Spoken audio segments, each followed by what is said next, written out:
Olá, meu querido irmão e minha querida irmã internauta. Neste momento, vocês assistirão a uma maravilhosa ministração da Palavra de Deus, completamente baseada nas Escrituras Sagradas. Uma palavra que visa a edificação do corpo de Cristo, que visa ao aumento de nossa fé, a edificação da nossa fé, a todos nós que amamos a Deus e que aguardamos pela sua segunda vinda. Você que deseja compreender da palavra de Deus, ser edificado, santificado, curado e liberto, neste momento pegue a Escritura em suas mãos, nos acompanhe nessa mensagem para a glória de Deus.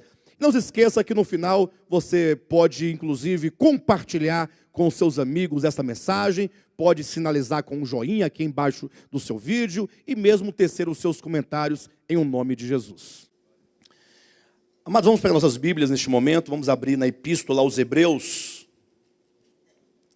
Depois da semana passada, que o pastor Josué ministrou a palavra, uma palavra tão pertinente, eu confesso aos irmãos que eu passei a semana refletindo as palavras do Josué, passei a semana considerando o que foi dito por ele, pelo Senhor, né? Por intermédio do nosso irmão e pastor do ministério. E então, nas minhas reflexões, o Senhor me trouxe para cá, para essa epístola, que inclusive estamos tratando aqui às quartas-feiras, para dizer alguma coisa referente a esta epístola, que para nós, esse microfone, depois que o irmão cantou, ele queimou algum fio aqui dentro. Cadê o Léo? Tá aí? Ele ficou assim meio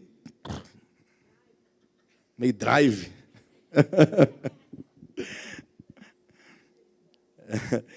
Essa epístola aos Hebreus, que para nós aqui, ela é nova. Me parece que essa epístola foi escrita para nós, diretamente. É lógico que foi escrita para nós enquanto igreja. Porém, quando o apóstolo escreveu a epístola aos Hebreus, ele tinha um público-alvo imediato. Aqueles para quem ele queria dizer algo imediatamente. E nos alcançou no tempo, né? Porém, pela nossa experiência de vida enquanto igreja, quando eu leio essa carta, é como se ela tivesse escrito para nós diretamente, imediatamente. Como se nós fôssemos o alvo principal e imediato dessa carta. Porque a nossa experiência passa por essa carta. Eu quero dizer para os irmãos que essa carta foi escrita dentro de um contexto de muita dificuldade. E alguém pergunta, pastor, mas quais são os aspectos dessas dificuldades, ou quais dificuldades eram estas? Os irmãos, pensem comigo por um momento, que essa carta foi escrita aos Hebreus. Portanto, já pesa aqui um fator muito importante. Os hebreus, quem eram os hebreus? Ora, aqueles filhos na carne de Abraão, Isaque e Jacó, discípulos de Moisés. Os irmãos podem colocar dessa natureza que vai ficar certinho. Os filhos de Abraão, Isaque e Jacó, discípulos de Moisés. Porque Moisés, para o povo de Israel, foi o grande legislador. Aquele que, ao receber a lei no Monte Sinai, ministrou ao povo, entregou ao povo a lei. E os profetas que então, por longo tempo, interpretaram a lei, aplicaram a lei.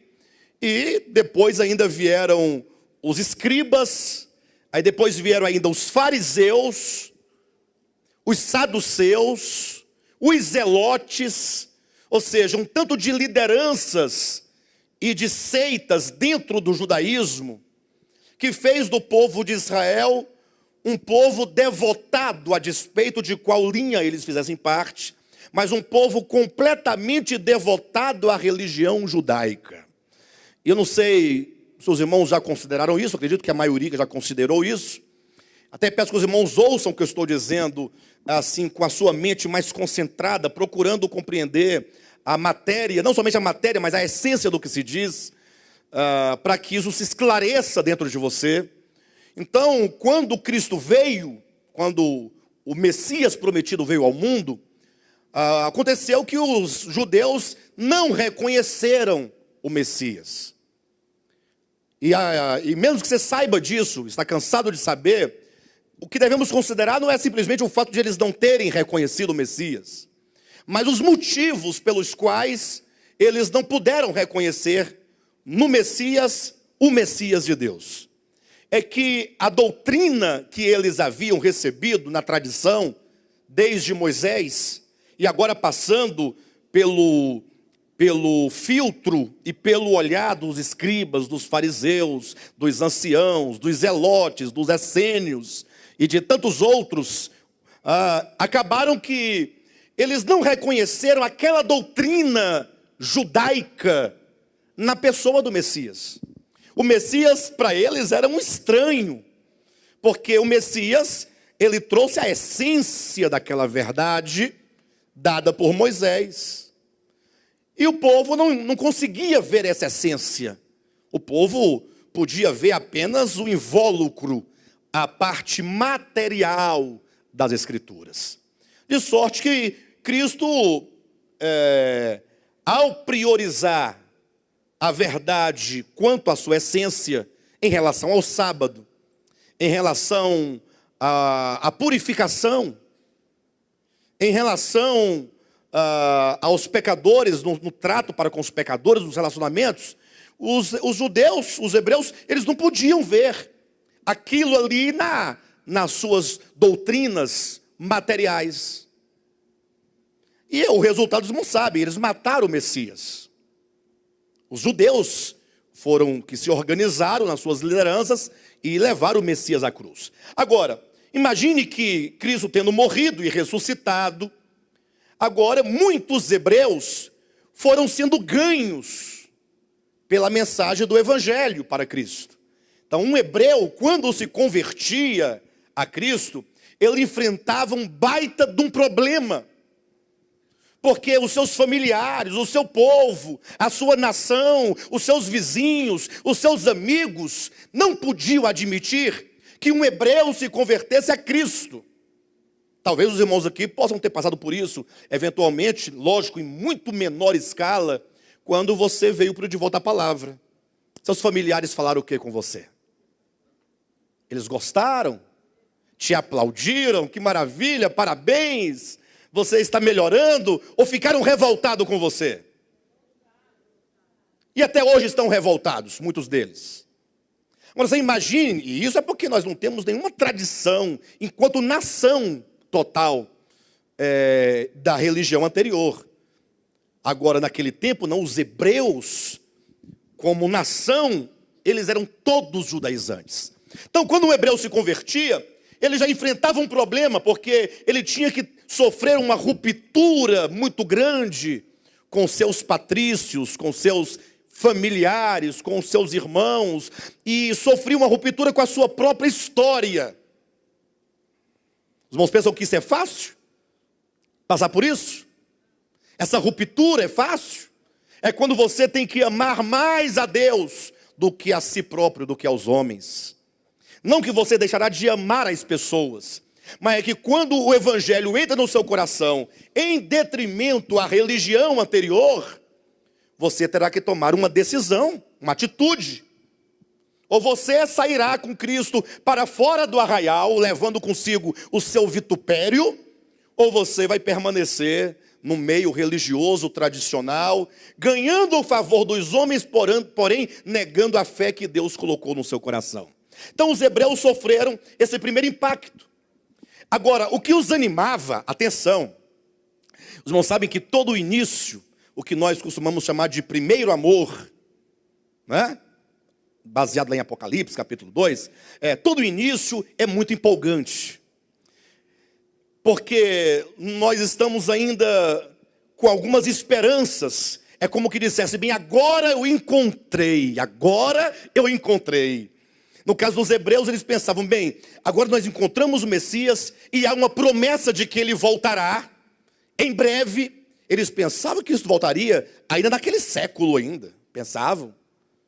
Então eles se entregaram de corpo e alma para o Evangelho, para a igreja, para a mensagem, para a verdade, para Cristo, porque eles pensavam, não, ainda que haja um certo sofrimento, mas logo Cristo vai intervir e nós vamos então ser manifestados ao mundo como filhos de Deus e vai dar tudo certo.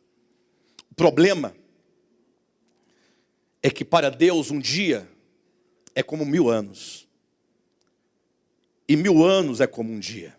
Não que isso seja um problema para Deus, pelo contrário, isso é a solução de um grande problema. O problema é para nós. O problema é quando nós, ao nos depararmos com uma verdade divina, nós nos empolgamos e nos entusiasmamos e pensamos, agora os problemas todos estarão resolvidos. E aí nós somos submetidos à prova do tempo. É quando nós percebemos que os problemas não estão resolvidos do modo como nós queríamos que fosse resolvido. Você pensa, agora que eu encontrei a palavra, agora é tudo diferente. E você de repente começa a se deparar com as suas fraquezas e com a fraqueza do outro. Olha, porque você saiu de uma igreja problemática. Falou, agora eu estou com os irmãos da palavra. Aí chega da palavra, os irmãos da palavra, você encontra problemas semelhantes ou piores às vezes. Você fala assim, poxa, então o que está acontecendo? Não acontece isso? Você fica um pouco desanimado, pensando, poxa, eu pensei que agora eu tinha encontrado a solução de todos os meus problemas. E é a prova do tempo é que coloca de fato à prova a verdade de Deus no nosso coração. No caso dos hebreus, passou-se ali 5 anos, 10 anos, 20 anos. E com a grande perseguição que eles começaram a enfrentar, muitos dos seus irmãos começaram a morrer. Martírio, terríveis. Crucificados, apedrejados, esquartejados, queimados vivos. Sobretudo os grandes líderes do povo, aqueles em quem o povo confiava e acompanhava e ouvia, eles foram morrendo, esses líderes do povo de Deus. E a igreja dos hebreus foi se enfraquecendo, foi ficando um tanto desanimada. É aquele momento que você pensa, será que vale a pena continuar? Outra pessoa pergunta, será que é isso mesmo que nós devemos fazer? Será que isso é mesmo a verdade? Porque a expectativa que nós temos da verdade é que ela seja uma grande explosão de solução para todos os problemas, não é assim? Mas de repente a verdade está lá e os irmãos estavam morrendo e os irmãos desanimando, irmãos com medo de morrerem também, porque viu a sua mãe sendo morta, viu seu pai sendo morto, viu seu irmão sendo morto. Aí a pessoa vai ficando com um certo receio.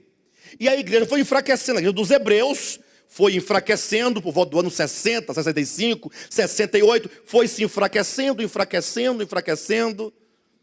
Os cultos começaram a diminuir a frequência das pessoas. Daqui a um pouco chamaram lá um dos presbíteros da igreja, olha, sabe que o fulano de tal, o que tem? Pois é, ele retornou para o culto em Jerusalém. Como assim, mas o irmão era tão firme, tão determinado, parecia que tinha uma visão tão grande? Pois é, passei lá ontem, minha mãe, que está lá no templo até hoje, disse que ele estava lá oferecendo sacrifício no altar do templo. Aí começou aquela situação, vários irmãos voltando para a sua antiga fé. Sabe uma pessoa que congrega aqui conosco? 8 anos. 8 anos. 1, 2, 3, 4, 5, 6, 7, 8 anos. É pouco tempo ou muito tempo? E depois está na igreja universal do reino de Deus. Imagine, com nenhum desprezo à igreja universal e sem nenhuma vanglória da nossa parte. Mas não dá para compreender. 8 anos seria um tempo mínimo para a pessoa entender as coisas básicas da palavra, que tudo bem, a pessoa não sabe explicar muitas coisas, mas para ter uma noção acerca de quem é Deus e como Deus trabalha, os princípios básicos da fé. Mas de repente tinha os hebreus voltando para o templo, voltando aos sacrifícios. No nosso caso, nós percebemos que nós começamos muito animados. Nós tínhamos uma animação tremenda. Não, geralmente nós fazíamos na ceia, no partir do pão, nós fazíamos almoço, lembra, Juraci? E pensa num churrasco de picanha que rolava a tarde toda. Hã? Glória. Aleluia. Mas era assim. E era no tempo que nós éramos mais pobres. Mais pobres no sentido da nossa igreja tinha pouquíssima condição. Tudo bem, nosso número era menor. E hoje nós podemos também fazer a mesma coisa, mas falta algo. Falta algo. E isso nos preocupa enquanto pastores, enquanto cooperadores, enquanto líderes, enquanto irmãos em Cristo. E isso nos leva a pensar, Senhor, mostra-nos, pela Tua palavra, onde nós podemos encontrar onde a vida está vazando. Onde está vazando essa vida? Eu sei que existem dezenas de explicações para isso. Uma delas é o fato de nós vivermos no pior de todos os tempos. Embora, por outro lado, seja o melhor de todos os tempos. Mas a nossa época de muitas facilidades e de muitos prazeres. Essa época de Laodiceia disputa o nosso coração. Ou não disputa? Pessoal, nós ficamos numa luta tremenda, não é fácil. É um tempo terrível, porque todas as coisas contribuem e cooperam para que nós nos tornemos negligentes na vida cristã. O mundo é capitalista por natureza. A gente não pode sair do mundo e ir para a lua. Você tem que lidar com dinheiro. Você é obrigado a lidar com dinheiro, lidar com trabalho, com a própria exigência do tempo. Os irmãos sabem que o mundo, que nós não temos as necessidades que pensamos que nós temos.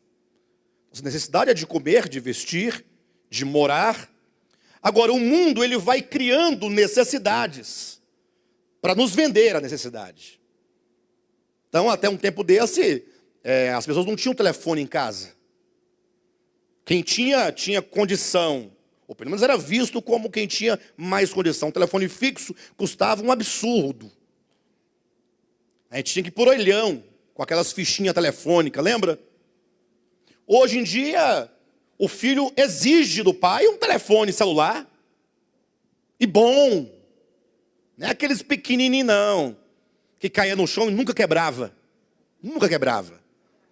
É desses quando cai hoje em dia, quebra a tela. Display. Aí acabou. Vai trocar, não vale a pena trocar, porque só o display é mais caro que ele. O celular novo. É uma exigência. O mundo vai criando falsas necessidades que se tornam para nós verdadeiras necessidades. Ficamos escravos. Esse é o tempo de Laodiceia. Tudo bem, é verdade. Talvez seja esse um dos fatores que concorrem para o esfriamento. O próprio Cristo profetizou dizendo que por se multiplicar a iniquidade, o amor de quase todos ou de muitos se esfriaria. Jesus profetizou o esfriamento do amor. E olha que interessante que ele não diz simplesmente que nos últimos dias o amor iria se esfriar. Ele disse o motivo, por se multiplicar a iniquidade. O que implica que a relação de oposição ao amor é a iniquidade. De um lado tem iniquidade, do outro tem amor. Se você conseguir se livrar da iniquidade, só pode cair no amor. Se você perder o amor, só pode cair na iniquidade. Os irmãos perceberem que iniquidade não é simplesmente uma roupa ou um costume, mas é um espírito, é um sentimento que se opõe frontalmente ao amor de Deus. Por se multiplicar a iniquidade, o amor de muitos se esfriaria. Agora, lendo esta epístola aos Hebreus, e eu tenho lido essa epístola nos últimos 4, 5 meses para cá, que nós estamos ministrando aqui na quarta-feira, então tem que estar lendo e relendo essa epístola constantemente, né? Para que eu possa ver aquilo que Deus nos deu, para trazer para os irmãos. E eu observei 3 coisas que são fundamentais, que talvez nos explique os motivos, porque esses irmãos estavam enfraquecendo tanto, e porque muitos estavam desistindo. E eu quero apresentar esses 3 detalhes para os irmãos. Eu quero apresentar para os irmãos quais são os 3 aspectos nesta carta como um todo. São 13 capítulos. Eu vou pontuar esses 3. Tem mais coisas aqui envolvidas nessa carta. Porém, se eu pudesse trazer, se é que eu posso extrair 3 coisas fundamentais, essenciais, como verdadeiras colunas de sustentação do pensamento da carta, dessa epístola, são as 3 que eu vou trazer para os irmãos esta manhã. Lógico que uma está numa relação com a outra, mas vamos então por etapa, passo a passo. A primeira questão que essa carta nos traz é acerca da palavra de Deus.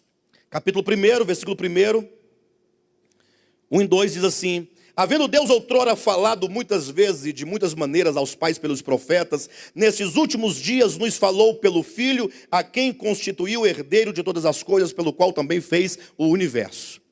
O ponto de partida da epístola está no falar de Deus, a palavra de Deus. Isso está em consonância com o texto que lemos no início da reunião, em Hebreus capítulo 4, versículos 12 e 13, que nos diz assim: porque a palavra de Deus é viva, a palavra de Deus é viva e eficaz, e mais cortante do que qualquer espada de 2 gumes, e penetra até o ponto de dividir alma e espírito, juntas e medulas, e é apta para discernir os pensamentos e propósitos do coração. E não há criatura que não seja manifesta na sua presença, pelo contrário, todas as coisas estão descobertas e patentes aos olhos daquele a quem temos de prestar contas. E ainda no capítulo 2 de Hebreus, logo no versículo 1 diz: por esta razão importa que nos apeguemos com mais firmeza às verdades ouvidas, para que delas jamais nos desviemos. Ora, atenção, se o problema dos hebreus é que eles estavam se desviando, eles estavam enfraquecendo, eles estavam abandonando, porque o abandono não se dá somente quando você declara: eu abandonei. Às vezes o abandono, ele acontece sem nenhuma palavra. É no coração que se abandona. É no coração que nós vamos dando menos valor às verdades acerca de Cristo. É no coração que nós vamos relativizando aquilo que tanto nos foi importante no passado. Aquilo que outrora para nós era maior das verdades, que nós estávamos dispostos a entregar por ela as nossas vidas, hoje já não nos faz caminhar, ainda que lentamente. Então é dito: olha, importa que nos apeguemos com mais firmeza às verdades ouvidas. Então veja que o primeiro ponto aqui é a questão da palavra.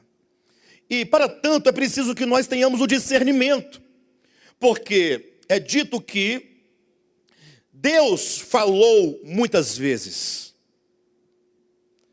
Deus falou muitas vezes. Agora, Ele falou muitas vezes de diversas maneiras. Entenda isso. Para que a sua fé seja uma fé sólida, forte, que traga resultados interiores verdadeiros, você precisa se apegar à palavra de Deus. Não é qualquer palavra. Infelizmente, hoje em dia as pessoas, por não ter o discernimento, eles pensam que basta ser um pastor para que ele fale a palavra de Deus. Chega em casa, você liga a televisão, está lá o pastor fulano, é a palavra de Deus. Não é o bispo ciclano, é a palavra de Deus. Não, o que está falando é o apóstolo, é a palavra de Deus. Não se engane com isso. A despeito de quem quer que fale a palavra de Deus. A palavra de Deus não pode ser medida por aquele que fala. A palavra de Deus é eterna. A palavra de Deus é uma pessoa. Eu já vi crentes desprezarem a palavra de Deus porque foi dita pela boca do Papa. E já vi gente acolher a palavra de Satanás porque foi dita por um pastor de sua igreja. Isso é estranho, Porque simplesmente nós não temos mais o critério de saber o que é a palavra de Deus, em que eu devo crer de fato e de verdade. O fato é que a Escritura nos ensina, João capítulo 1, versículo 1, atenção para isso.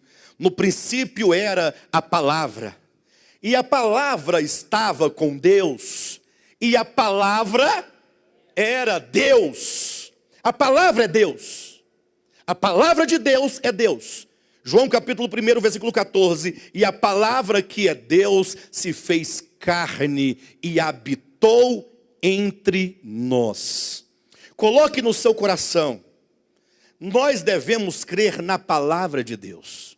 E a palavra de Deus não é outra coisa senão o próprio Deus encarnado, e portanto a palavra de Deus é Jesus Cristo. Ele é a palavra de Deus. Para quem ainda tem dúvida, leia Apocalipse capítulo 19, quando se encontra ali claramente, quem quiser conferir, pode fazê-lo. Capítulo 19, versículo 13 diz: o Cristo está vestido com um manto tinto de sangue, e o seu nome se chama a Palavra de Deus. Razão porque em Hebreus capítulo 4 também nos é dito que a palavra de Deus, que é Cristo, é viva. É viva. E é mais eficaz e mais cortante do que qualquer espada de 2 gumes, e que penetra até o ponto de dividir alma e espírito, juntas e medulas, e é apta para discernir os pensamentos e os propósitos do coração. Por isso é dito no versículo seguinte: e não há criatura que não seja manifesta na sua presença. Quando fala na sua presença, esse sua, quanto um pronome, não está retomando uma ideia anterior? A palavra de Deus é viva, e não há pessoa alguma na terra que não seja manifesta na sua presença, na presença da palavra de Deus. Continuando o texto: pelo contrário, todas as coisas estão patentes e descobertas aos olhos daquele a quem havemos ou teremos de prestar contas. O que significa que a palavra de Deus é o seu Filho Jesus. Mas nesse ponto nós nos deparamos com um problema histórico, um problema grave, e que para desatar esse nó eu tenho lutado. Para desatar esse nó e conduzir os irmãos à compreensão da verdade eu tenho sofrido. E eu vou perseverar nesse entendimento, que Jesus Cristo é a palavra de Deus. A princípio não parece ter nenhum nó aqui. Palavra de Deus. Para quem você disser isso, ele vai dizer amém. Ninguém fará oposição, nenhum cristão evangélico, católico, protestante, no primeiro momento fará nenhuma objeção a essa afirmação. Agora, a objeção, o nó para ser desfeito, vai surgir exatamente quando você afirmar que a palavra de Deus na qual nós devemos crer é o seu Filho, é o Filho de Deus. E, portanto, em toda a Bíblia Sagrada, de Gênesis a Apocalipse, você tem que se tornar um garimpeiro em busca da palavra de Deus. Que não basta você ler a Escritura e achar que lendo a Escritura você está recebendo a palavra de Deus. Não. A palavra de Deus é Cristo. E qualquer coisa que fuja ao Espírito de Cristo, qualquer coisa que fuja aos ensinamentos de Cristo, qualquer coisa que fuja ao coração de Cristo, à disposição de Cristo, à mente de Cristo, ao Evangelho de Cristo, não é a palavra de Deus. Isso é mais do que óbvio. Porque se a palavra de Deus é Cristo, eu não posso dizer que qualquer outra coisa escrita no nome dele ou de quem quer que seja, que se opõe à sua natureza, à sua palavra, ao seu evangelho, que está em oposição ao seu comportamento, aos seus mandamentos, aos seus ensinamentos, seja a palavra de Deus. Os irmãos entendem o que eu estou dizendo? A palavra de Deus é Cristo. Diga para o seu irmão que está ao seu lado: a palavra de Deus é Cristo. E alguém pode dizer: pastor, mas eu não posso criar essa dicotomia, ou tricotomia que seja. Afinal, o Deus do Antigo Testamento é o mesmo Deus de Jesus Cristo. Eu diria: sim, é verdade. Agora, o que você não pode dizer, ou você não pode afirmar, é que o Deus do Antigo Testamento era um Deus que se curvava aos caprichos e moral, ou que seja, imoralidade dos homens. e que chancelava a imoralidade dos homens, ou que chancelava a maldade dos homens, por mais que fosse feito no tempo em nome da justiça dos homens. Embora que para os homens no tempo fosse lícito, o fato é que o Deus verdadeiro é o mesmo ontem, hoje e será eternamente. É aquele de que diz lá em Malaquias capítulo 3, versículo 6, Deus o Senhor, Ele não muda. E Tiago vem ratificar na sua epístola, é aquele que não sofre nenhuma sombra ou variação. Ele é sempre o mesmo.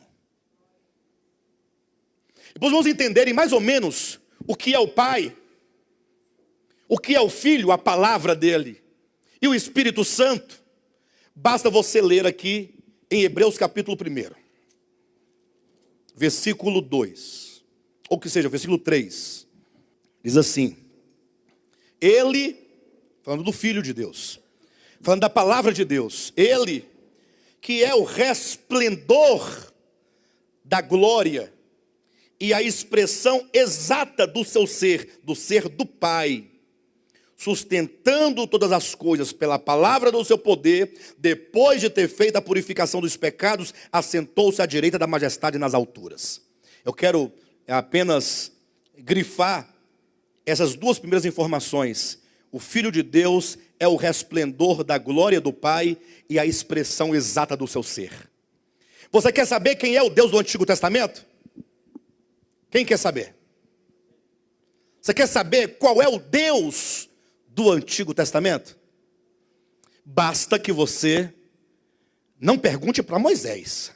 Se você perguntar para Moisés, ele vai te falar um tanto de coisas que para o seu tempo talvez estivesse correto, respeitando a condição de crescimento daquele povo, daquele tempo, mas que não combina com os tempos em que a verdade foi manifestada na pessoa do Filho. Se você quer saber quem é o Deus de Jesus Cristo, que é o mesmo Deus de Moisés, que não muda. Se você quiser saber quem é o Deus eterno, então vamos considerar o eterno, o Criador de todas as coisas e que mantém todas as coisas, o Deus que não varia absolutamente, que é o mesmo ontem, hoje e eternamente, que não tem sombra de mudança. Sombra, não é nem que ele não muda, mas nem uma sombrinha de mudança, não tem sombra de mudança. Não tem como. Deus nunca pensou diferente. Deus nunca sofreu evolução alguma. Você quer saber quem é esse Deus? Só tem uma maneira. O Filho de Deus encarnado, porque diz, nestes últimos dias, nos falou pelo Filho. Capítulo 1, versículo 2. Nestes últimos dias, Deus nos falou pelo Filho. Quem é o Filho? Quem é o Filho? Palavra, Jesus. Quem é o Filho? Ele é o resplendor da glória. Vamos entender o resplendor da glória? Pense no sol. 1 João capítulo 1, versículo 5. Deus é luz e nele não há treva nenhuma. Então o Pai é a luz. O Pai é o sol. Do sol emana os raios, ou não? Não são os raios que nos traz a luz, que é o sol, ou que há no sol? O problema é que estamos trabalhando com o ser luz, que é Deus, e o sol enquanto um mero receptáculo de luz. Mas dá para os irmãos entenderem a ideia. Se Deus é luz, pense então como o sol. Essa luz chega até nós pelos seus raios. Cristo, portanto, são esses raios que emanam e não emana estancamente, mas os raios são emanação contínua da luz. Ou não? E de onde vêm esses raios? do sol. Mas como assim do sol? Não é da própria essência? Não é da própria natureza? Tem como você separar o raio do sol? Embora raio seja raio e sol seja sol, são duas coisas diferentes, mas é a mesma coisa, porque só há um Deus. Então, Cristo é essa luz que vinda ao mundo ilumina os homens. Os homens são iluminados e podem conhecer a Deus a partir de Cristo, o Filho de Deus, como sendo Ele o resplendor da glória, razão porque, vindo Ele do Pai, do seio do Pai, emanando do Pai, constantemente, Ele então é a expressão exata. Poxa, eu queria tanto conhecer a Deus, como é que eu faço? Olhe para o Filho. Ele é a expressão exata. Ah, mas na lei não tinha expressão de Deus? Poderia até ter, mas não era exata. Se não é exata, quer dizer, não é daquele jeito.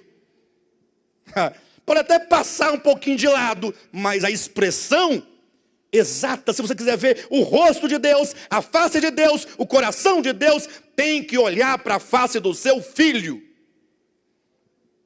Então o sol seria o Pai, os raios seria, no caso, o Filho como resplendor da glória, a expressão exata, e o Espírito Santo seria então, quando esses raios entram em nós e alimentam o nosso corpo. Os raios não trazem vitaminas ou não trazem? Essas vitaminas, elas não passam a fazer parte de nós, não entram em nós e não nos traz a vida do sol. E aí, por meio dela, nós somos saudáveis ou não? Seria o Espírito Santo, essa vitamina D,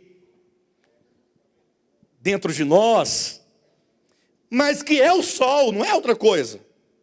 Mas é algo do sol que agora é algo em nós, e que não é separado do sol, e que agora é nosso, porque nos constitui.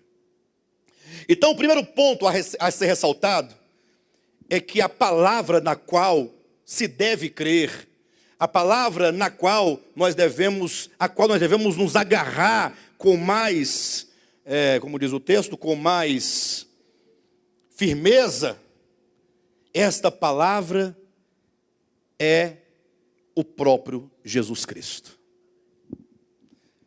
Primeira coisa, você deve se certificar da palavra na qual você crê. Para mim não importa mais o que os homens digam, o que as igrejas dizem e dirão. Eu estou determinado a pregar somente a palavra de Deus. Pronto. Ah, não tem mais. Não, mas você vai ser condenado ao inferno. Tudo bem, quando Deus voltar na pessoa do seu filho, diz, você errou. Tá bom, eu errei. Mas eu errei no meu entendimento de que o teu filho era a expressão exata da tua pessoa e de que ele era a palavra de Deus e de que, havendo o Senhor dito e falado muitas vezes aos homens, tu nos mandasse o teu filho como a palavra final da tua revelação. É assim que eu creio. Agora, quando nós colocamos o primeiro ponto, a palavra, enquanto o filho, nós nos deparamos com o segundo ponto. Porque a palavra é a palavra, independentemente de você e de mim, a palavra é a palavra. Ela nunca deixará de ser a palavra. E se amanhã eu morrer, a palavra vai ser sempre a palavra. E se eu desprezar a palavra vai ser sempre a palavra. E se eu deixar de crer nela, ela continuará a ser a palavra. E se nós a desprezarmos, ela será sempre a palavra. Por isso que segue a um segundo ponto. Porque a palavra, ela visa a mim e a você. Então, o apóstolo vai tratar nessa epístola acerca da fé. A fé é o segundo ponto, capítulo 4 de Hebreus, versículos 1 e 2. A fé é o único meio que nós temos de nos apropriar da palavra de Deus. Falamos sobre a palavra de Deus agora, não falamos? primeiro ponto. Mas se não tiver fé, ela continuará a ser a palavra, mas para você, ela não é nada. Para você, olha o texto. Temamos, portanto, que sendo nos deixada a promessa de entrar no descanso de Deus, suceda parecer que algum de vós tenha falhado. E a primeira coisa que eu quero dizer, concernente a esse segundo ponto, que é a fé, é este. Primeiro aspecto. Existe uma promessa de Deus para nós. Não diz aí? Temamos, pois, que havendo nos deixada a promessa de entrar no descanso de... Existe uma promessa do descanso de Deus? Pessoal, existe uma promessa? Agora, é dito que havendo esta promessa, suceda parecer que algum de vós tenha falhado. Existe uma promessa. E essa promessa é uma promessa que passa por mim. No sentido de que eu posso falhar concernente a esta promessa. Suceda parecer que algum de vós tenha falhado. Eu pergunto, você já sabe que a palavra de Deus é Cristo? Ajuda aí. Já sabe? Agora, é possível que nós estejamos falhando? Será que o Alexandre Rodrigues não está falhando? Será que a irmã Nolinha não está falhando? O Jailson não esteja falhando, Israel, o Léo, Ronan, Jusileide, Eunildo, Natália, Gil, Alain, Jorge. Será que algum de nós não esteja falhando? Pastor, mas como assim? Como é que eu sei se eu estou ou não falhando? Olha o que diz o versículo 2. Por quê? Ele vai explicar porque parece ou possa suceder. Porque também a nós foram anunciadas as boas novas, como se deu com eles. Este eles aqui, se os irmãos lerem o capítulo 3, é uma referência aos filhos de Israel, que tirados do Egito, foram tirados para serem conduzidos à boa terra de Canaã. Então, quando Moisés disse, olha, Deus de Abraão, Isaque e Jacó, me apareceu lá no Horebe e me enviou até vós para livrá-los dessa terra, dos feitores, da escravidão, e vos levar a uma terra que mana leite e mel, essa foi a boa nova que eles ouviram. Eles ouviram a boa nova. A eles foram pregadas as boas novas. Que notícia maravilhosa, pessoal. Estamos aqui no Egito escravos há 400 anos. E agora Deus se lembrou de nós. Deus enviou Moisés com sinais e prodígios para nos tirar desse lugar e nos levar para uma terra que mana leite e mel. Não é uma boa notícia ou não é? Porque também a eles foram anunciadas as boas novas, ou melhor, porque também a nós foram anunciadas as boas novas, como se deu com eles. Ou seja, nós também recebemos as boas novas. O Evangelho são as boas novas. Você ouviu o Evangelho? Como que o Evangelho primeiramente mostra a condição na qual todos os homens se encontram, mortos em delitos e pecados, filhos da ira, nascidos já debaixo de condenação em razão do pecado. Mas Deus, sendo rico em misericórdia, pelo grande amor com que nos amou, nos deu vida, estando nós mortos nos delitos dos pecados, pela graça somos salvos. Veio a boa nova, a eles foram pregadas as boas novas, ao povo de Israel, a nós também foram anunciadas as boas novas. O problema não está nas boas novas, o problema não está na palavra. A palavra é o Filho de Deus. O povo de Israel ouviu as boas novas, nós ouvimos as boas novas. O primeiro ponto que eu exaltei é a palavra de Deus, que é o seu Filho. Aqui não tem problema algum.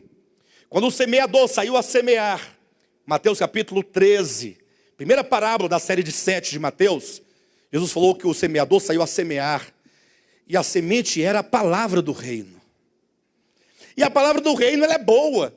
Os irmãos terem uma ideia, a palavra do reino, a semente que o semeador semeou, ela é tão boa que até entre os espinhos ela nasceu. e até no meio das pedras, a semente nasceu. Ela é boa. O problema não está, portanto, na palavra. Não está na semente. O problema está na recepção dessa palavra. O problema lá em Mateus capítulo 13 estava na terra. Sim ou não? Nos tipos de solos diferentes. E, portanto, a terra que acolhe essa palavra, é aqui, nessa recepção da palavra, que está o problema. Por isso que no capítulo 6 de Hebreus, só para os irmãos verificarem rapidamente, versículo 7 fala assim: porque a terra que absorve a chuva, que frequentemente cai sobre ela e produz erva útil para aqueles por quem é também cultivada, este recebe a bênção de Deus. Mas se produz espinhos e abrolhos, é rejeitada e perto está da maldição, e o seu fim é ser queimada. A terra que acolhe, que recebe. O problema está na recepção. E quando nós falamos de recepção, estamos falando acerca da fé. Capítulo 4 de Hebreus, versículo 2. Porque também a nós foram anunciadas as boas novas, como se deu com eles. Mas a palavra que ouviram não lhes aproveitou. Não é possível que, recebendo nós a palavra, ela não é aproveitada por nós. Ela não foi aproveitada por nós. Ela continuará a ser a palavra. Mas no caso aqui diz que a palavra que ouviram não lhes aproveitou. Não foi aproveitada por eles, ou que seja, para eles. Não lhes aproveitou. Visto não ter sido acompanhada pela fé naqueles que a ouviram. A fé é o segundo ponto. Tanto é que o apóstolo vai dedicar um capítulo inteiro para falar sobre a fé, aqui nessa epístola, que é o capítulo 11. É dito que sem fé é impossível agradar a Deus. E que aquele que se aproxima de Deus deve crer que Ele existe e que Deus é galardoador daqueles que o buscam. Fé é o único meio, a fé, que existe para a apropriação da palavra. E aí, quando falamos de fé, você tem que entender que não é a fé sentimental. Não é aquela fé que você tem que sentir um arrepio para dizer: eu creio, estou me arrepiando. Olha, esse arrepio que você sente hoje, que parece ser uma manifestação da fé, amanhã você não terá. E quando vierem as lutas e tribulações, que você não se arrepiar, você deixará de lado a palavra. A palavra, ou melhor, a fé, ela é racional. Ela passa pelo seu entendimento. Ela passa pela sua mente. É quando você deposita total confiança naquilo que Deus diz que é. Aí quando Deus diz que é, você fala: é. Pedro, sai do seu barquinho e caminha sobre as águas. Ah, Senhor, isso é bobagem. Onde já se viu? O senhor nunca estudou física? O senhor não sabe que eu não posso caminhar sobre a água, eu vou afundar. Existe uma lei da gravidade, existe isso e aquilo outro, e alguém poderia explicar com precisão o porquê que o homem afunda nas águas. Mas de repente, a fé diz: não, você não está entendendo. Eu sei que existem leis que regem tudo isso, essas circunstâncias, a água, o homem, o peso, a matéria, tudo isso. Mas aquele que fez e que sustenta tudo isso, o homem, você, a água, os pássaros, os peixes, a lua, o sol, as estrelas, os planetas, as galáxias, Ele está dizendo para você andar. E portanto você não tem que simplesmente raciocinar segundo os homens, mas você tem que crer absolutamente que aquele que diz é o próprio Deus. E portanto você sai do seu barco e você caminha sobre as águas.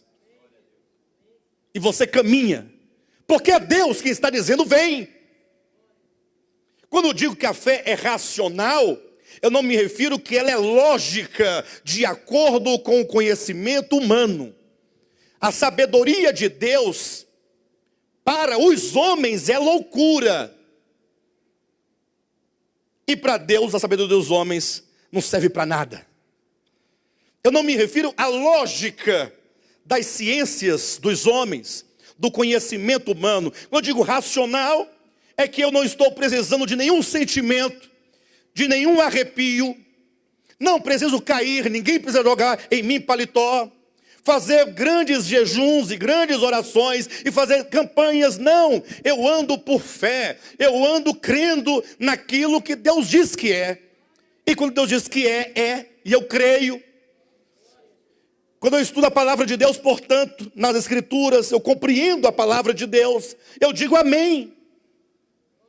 E eu me apego a essa verdade. E agora eu sou conduzido por essa verdade.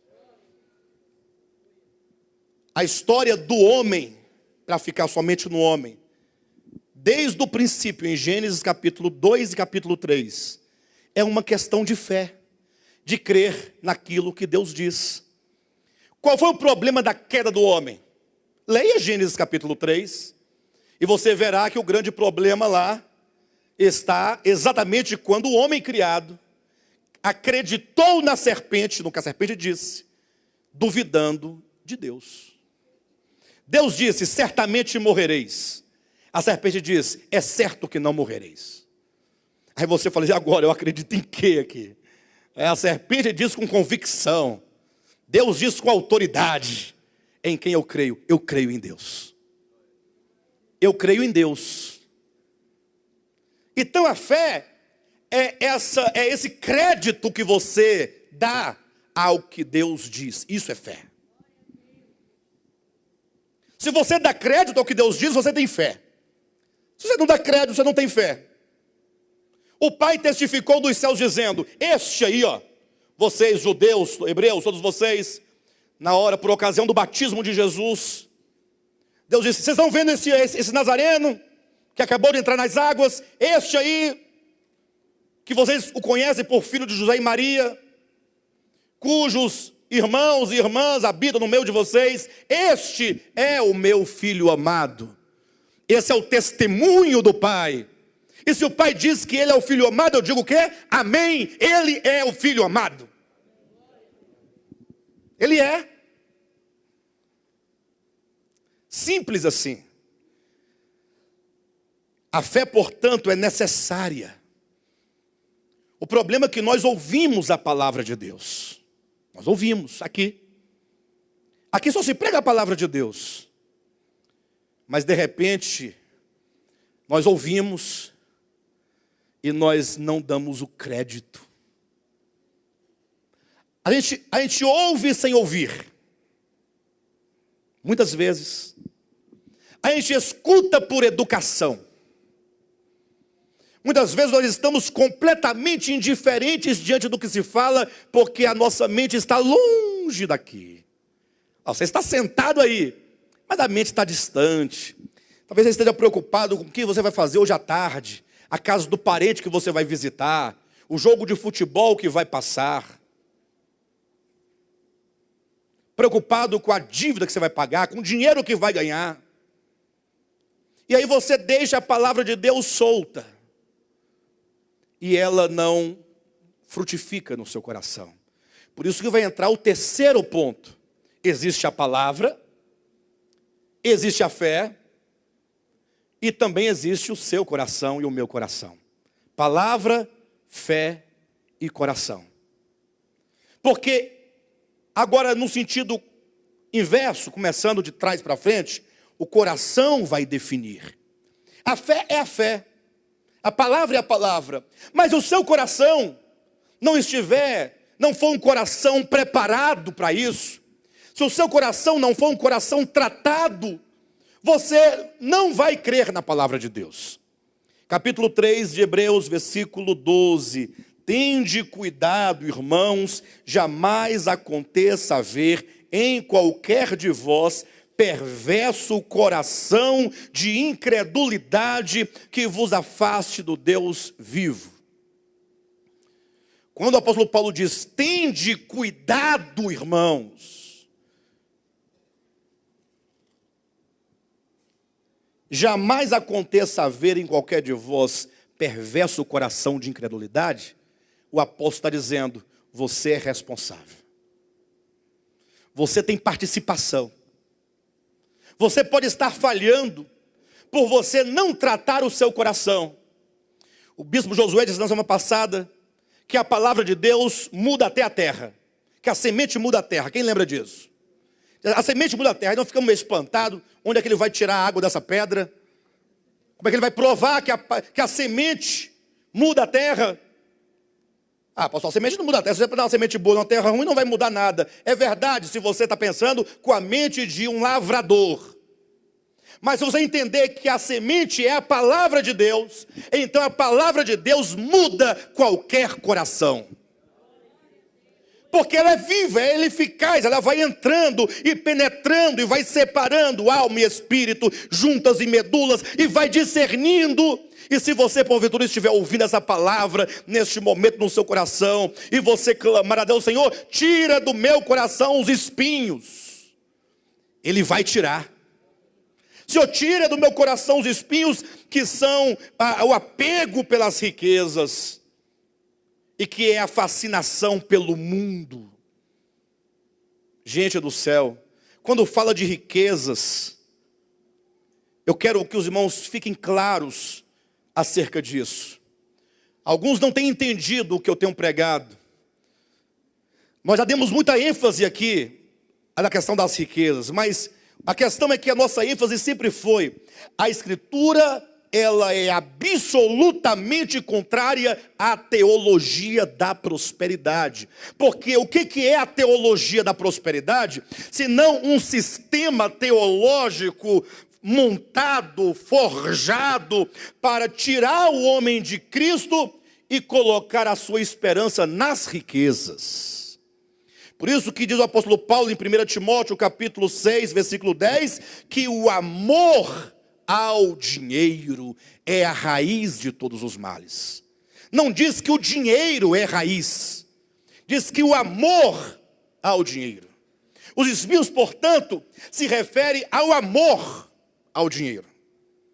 Os espinhos da parábola do semeador diz respeito à fascinação pelo mundo, quando o mundo já não é mais visto por você como necessidade, mas você agora vê o mundo como Senhor e você se põe diante dos pés dele como servo. Você está fascinado pelo mundo. Aí você é tomado pelo mundo. E se esquece que Paulo diz o contrário em 1 Coríntios capítulo 7, quando ele fala que nós devemos fazer uso do mundo.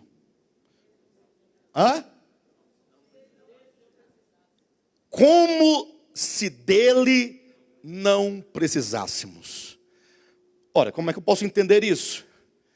Existe a fascinação do mundo, existe o uso que nós fazemos do mundo. Onde está a diferença? É que este faz uso das coisas do mundo. De onde é o dinheiro? É do céu ou é do mundo? É do mundo. Agora, se você faz uso dele, mas você não se escraviza, você não se dobra diante dele, mas você é senhor sobre ele, você não peca.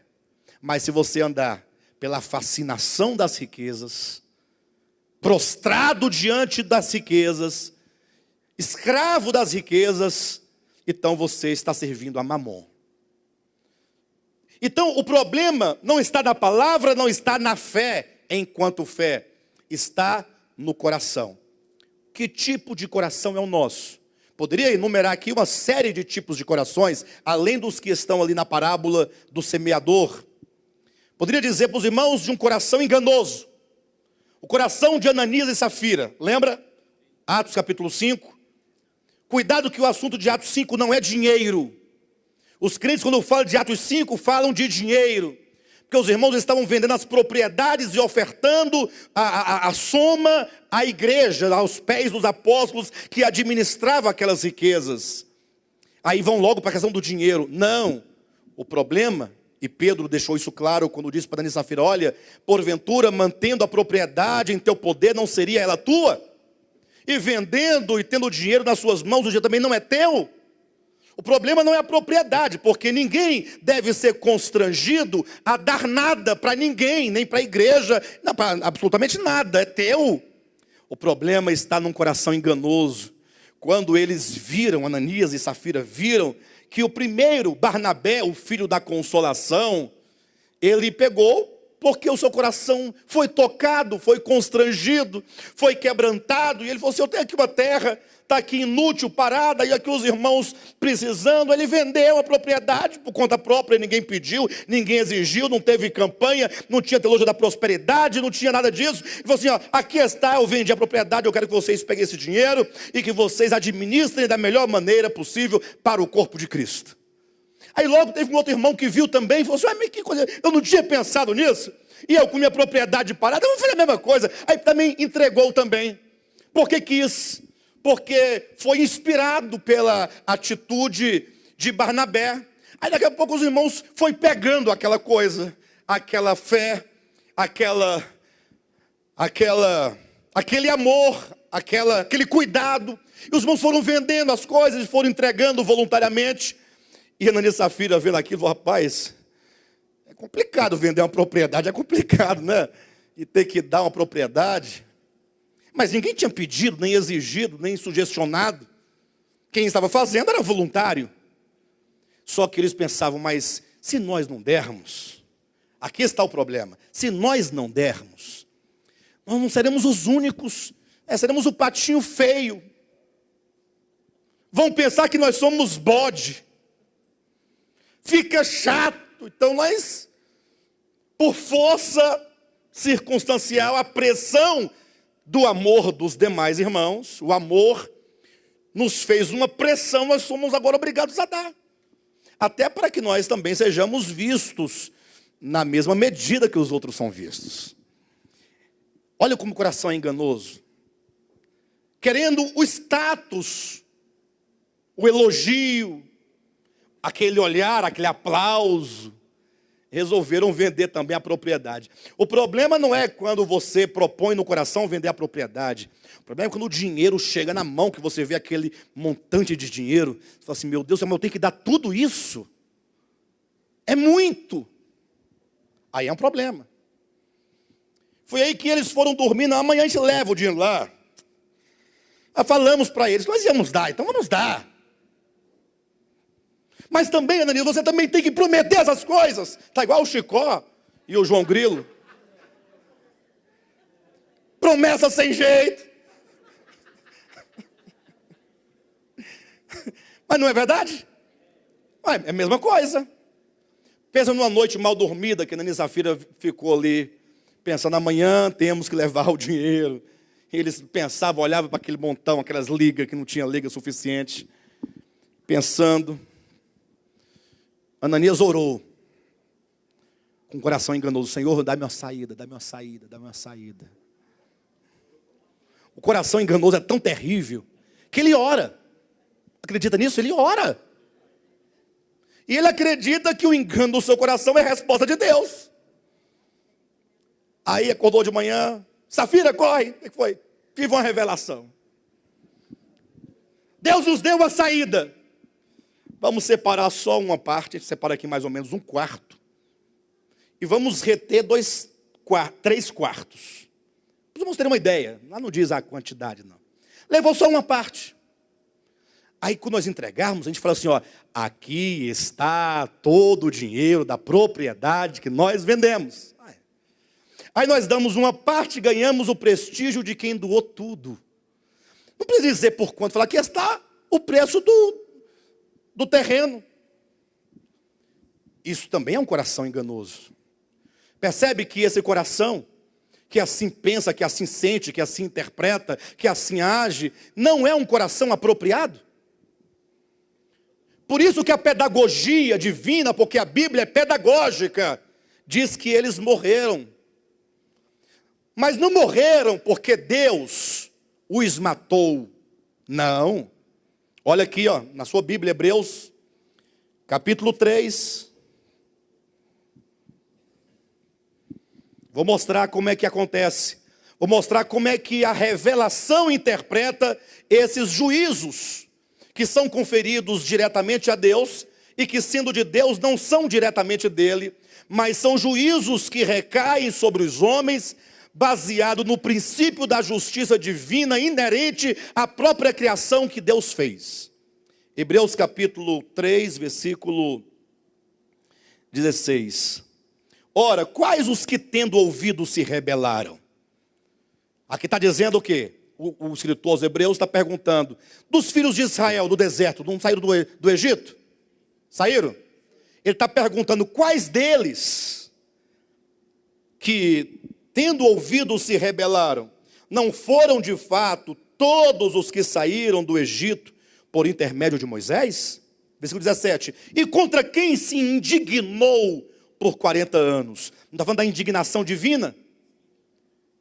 Deus olhou e falou assim: não é possível esse povo, coração ruim, coração mau. Não foi contra os que pecaram, cujos cadáveres caíram no deserto? Ou seja, eu estou entendendo até agora, eu estou entendendo que Deus os matou até agora, porque Deus ficou indignado contra eles e os fez perecer no deserto. Mas o texto não para por aí. O texto tem uma chave de interpretação. Versículo 18. E contra quem jurou que não entrariam no seu descanso, senão contra os que foram desobedientes? Agora, olha a chave. Vemos, pois, que não puderam entrar por causa da incredulidade.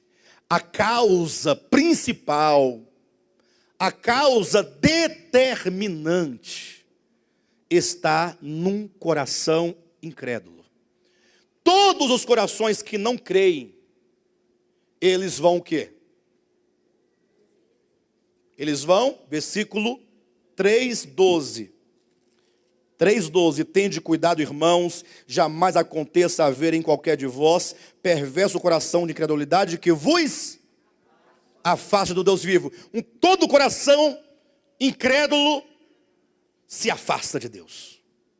Esse é o princípio da justiça e do juízo divino.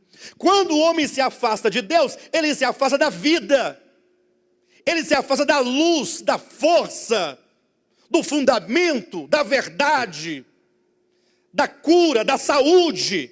Ele está indo longe e os seus caminhos, portanto, os levarão à miséria completa, até que leve finalmente à morte eterna. Por isso que no capítulo 3 de Hebreus, no versículo 10, diz assim: por isso me indignei contra essa geração e disse, estes sempre erram, onde? No coração. Eles também não conheceram os meus caminhos. Veja que o problema do homem está no coração. O coração do homem que não conhece a Deus, que não reconhece a Deus, não se submete a Deus, não ouve a Deus e por isso se afasta de Deus. O afastamento do homem incrédulo de Deus é o seu afastamento da vida. Nós vamos entender a questão do afastamento e, portanto, o contrário do retorno, da reconciliação. Basta você olhar para a parábola do filho pródigo. Foi ele que se afastou do pai, ou não foi? E o pai ficou irado de você, não volta mais para minha casa. Mas poderia ter dito, filho, esse caminho seu é caminho de morte. Você vai morrer. Está me ameaçando? Não estou ameaçando. É porque você está se afastando do pai. Você está indo para uma terra distante, filho. E no meu amor eu não posso te segurar, em nome do amor.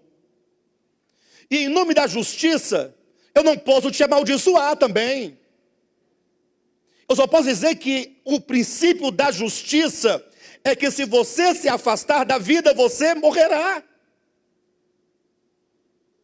E o princípio do amor é que se você retornar, eu estarei aqui para te receber. Eu estarei aqui para te receber. E o filho ouviu o pai? Cada passo que o filho deu em direção contrária à casa do pai, era um passo de morte. Quando o filho estava lá no chiqueiro de porcos, comendo ou desejando comer as alfarrobas dos porcos, a comida dos porcos, não estava em profunda miséria? Se você estivesse lá, o que você faria? Ou o que você falaria para o filho pródigo? E conhecesse a história dele. A mão de Deus, não, a mão do Pai está pesando sobre você. Sim ou não? Sabe o que é isso? Fica de exemplo, viu, Andresa, para você? É o castigo divino. Mas como pode ser castigo divino? Como pode ser retaliação divina? Se o Cristo, que é a imagem exata, a expressão exata do Pai, disse em Lucas capítulo 15, que o Pai, todos os dias, no portão de casa, olhava pelo caminho, aguardando o retorno do Filho. O amor sempre tem esperança. O amor sempre tem esperança. Então eu não posso conferir ao Pai nenhum tipo de retaliação, juízo, ofensa. Até porque o amor não pode se ofender, porque se ele se ofende não é amor, porque o amor tudo crê, tudo espera, tudo suporta, tudo sofre. Então algum de nós lá poderíamos dizer, filho pródigo, você deu mal, né? Isso é para você saber que com Deus não se brinca. Não se brinca com o Pai. Mas olha o que o Filho de Deus, a expressão exata do Pai disse. Que num dado momento o filho caiu em si e disse, puxa vida, olha onde eu estou, a condição de miséria em que me encontro. Eu voltarei ao Pai, para casa. Afinal, lá, até os escravos têm pão. Ai, que maravilha. O Pai é assim, até o escravo come na mesa. Mas aí ele pensou, conforme o judaísmo pensa. Ele pensou conforme o cristianismo pensa. Mas tem um agravante aí, né? O agravante é que não somente eu desrespeitei o Pai, desonrei o nome do Pai, afrontei o Pai, como eu peguei a parte da herança e gastei. Como é que eu posso voltar? Não tem como voltar. Bem, mas a não ser que eu volte e diga, tudo bem, calma, Pai, tudo bem, não precisa gritar, não, calma, deixa eu falar, calma. Não precisa me receber como filho, não. Eu sei, mas se o senhor me receber como um escravo, lá no finalzinho da fila, já está bom, porque na casa do Pai qualquer lugar é bom. Agora, no mundo, qualquer lugar é um chiqueiro de porcos. O melhor lugar no mundo é um chiqueiro de porcos. Aí ele vem ensaiando o mote, né? Pequei contra ti, pequei contra os céus, quero que se me receba como um servo e não como um filho. Pai, pequei contra ti, pequei contra os céus, receba-me como um de teus escravos e não como um filho. Foi ensaiando o mote. Quando ele foi chegando perto da casa do pai, que o pai olhou, o pai estava lá na porteira da fazenda. Na porteira, lá na frente, olhando. Todo dia olhava, buscava. Ele viu que vinha um simulacro de homem.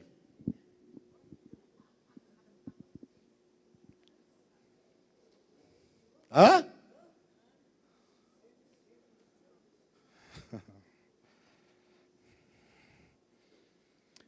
E o amor reconhece, mesmo quando as aparências não parecem ser. E o pai disse, é meu filho. E diz a Bíblia que o pai correu ao encontro do filho. Naquele momento, o coração do filho, que no primeiro momento era um coração perverso e incrédulo, que o fez afastar-se do Deus vivo, agora já estava sendo tratado, os espinhos estavam sendo tirados, as pedras estavam sendo arrancadas. E o pai correu ao encontro do filho e diz uma certa frase de Tozer, um grande pregador do século XX, século XIX, XX, algo semelhante. Ele disse, olha, sempre que o homem se levantar para ir ao encontro de Deus, Deus o encontrará na metade do caminho. Ou seja, se não houver uma disposição de lá para cá, Deus aguarda. Mas se você se levantar, Ele vai ao encontro. Não adianta ficar com essa pregação calvinista dizendo, não, um dia Deus alcança, um dia Deus muda meu coração. Se eu não tenho fé, é culpa de Deus que não me deu. Para disso. Está aqui, ó, tende cuidado, irmãos. Cuidado. Para que não suceda haver entre vós alguém que esteja cultivando um coração perverso de incredulidade por negligência, por indiferença e por querer culpar a qualquer coisa ou pessoa por causa da sua displicência e da sua condição. Já dizia Antônio Vieira, Padre Antônio Vieira, escreveu bem claro, Padre Antônio Vieira. Se tivesse vivo hoje, seria o melhor padre que poderia pregar no lugar de qualquer pastor que seria melhor. Ele diz no sermão da 60ª, é o nome do sermão, sermão da 60ª. Ele diz acerca da parábola do semeador. Ele fala que os homens querem encontrar um culpado para justificar por que a semente no seu coração não frutificou. Aí uns dizem, a culpa é da semente. Ah, não é da semente. Meu coração está aqui, a terra está aqui. Eu vou ao culto, eu escuto, eu recebo, eu entendo. Mas a palavra não frutifica, porque a semente não deve ser boa. Outros dizem, não, a semente até que é boa. O problema está no pregador. A voz do pregador é alta, agride, é grave, é aguda, é lerda. A dicção não é boa. Vai querer encontrar um responsável. Eu não vou porque eu não suporto ouvir a voz daquele pastor. Acredita que um dia desse alguém falou assim para alguém aqui do nosso ministério, olha, eu até que aprecio um pouco as palavras do ministério de vocês, mas eu não dou conta nem de ir lá e nem de assistir as mensagens, porque a barba do teu pastor é uma barba nojenta. É uma barba nojenta. Agora, porque minha barba é nojenta, ele vai se privar da palavra por causa da barba do pregador. E eu tomara que ele continue achando minha barba nojenta. E que todos os homens machos que achem minha barba nojenta. Problema de vocês todos. Não é não? Mas a culpa de quem é? É do pregador. Aí vão culpando, culpa o pregador, culpa a matéria. O pregador é bom, a palavra também é boa, mas os temas que ele trata é muito repetitivo. Repete demais a mesma mensagem, o mesmo assunto. A pessoa fica irritada com isso, não quer ouvir. E o que você encontra nesse mundo que é diferente para você? Cite-me apenas uma coisa que para você é diferente. As músicas são diferentes?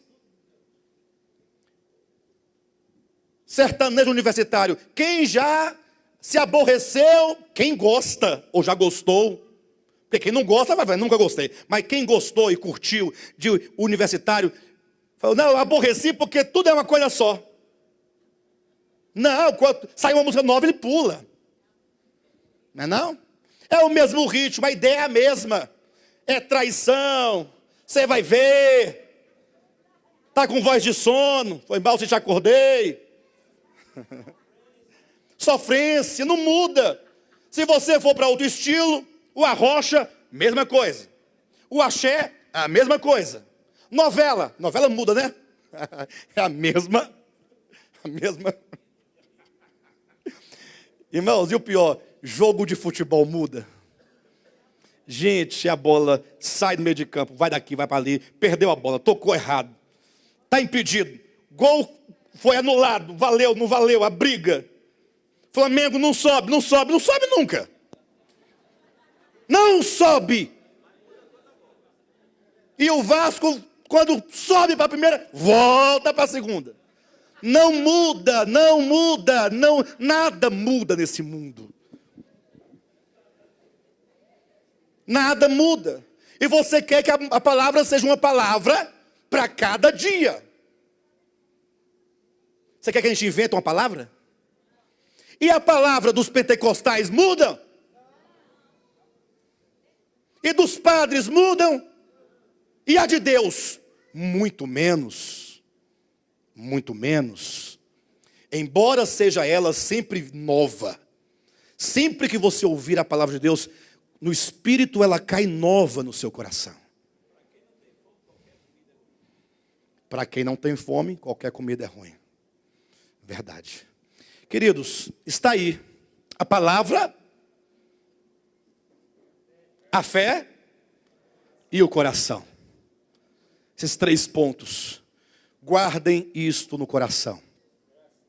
Peça a Deus entendimento. Peça a Deus discernimento. E o meu apelo hoje aos irmãos é o seguinte: que você se levante e caminhe em direção ao Pai, que você o encontrará na metade do caminho. Amém? Muito bem, queridos, vocês acabaram de assistir a esta ministração maravilhosa. Eu tenho certeza que ela tocou o seu coração, que ela de fato lhe ajudou na sua fé, porque essas mensagens visam de fato a edificação do corpo de Cristo. Por isso eu quero te convidar neste momento a que você compartilhe com outros esta mensagem, compartilhe no Facebook, nas redes sociais, teça aqui embaixo os seus comentários, para que essa palavra se multiplique e se propague para tantas outras pessoas que ainda não a ouviram e não a conhecem. Inclusive, eu quero estender aqui o meu convite para você que mora aqui no Distrito Federal, para estar conosco em uma de nossas reuniões aqui na QI 4, lote 23, em Taguatinga Norte. Todas as quartas e domingos nós estamos aqui reunidos, sempre com uma poderosa e maravilhosa palavra de Deus sendo ministrada ao nosso coração. Domingo às 9 horas da manhã e às quartas-feiras às 20 horas. Venha, faça-nos uma visita para que possamos nós estreitar a nossa comunhão para a honra e glória do nome de Jesus Cristo. Há também a nossa igreja em Guarulhos, São Paulo, a nossa igreja em Planaltina, Distrito Federal, e também a nossa igreja em Goiânia. Consultando o nosso site, devoltapalavra.com, vocês terão acesso aos endereços, aos dias de cultos e mesmo os contatos com os respectivos pastores para a glória de Deus. Vamos juntos lutar pela fé cristã, pela fé do Evangelho, para a glória de Deus. Amém.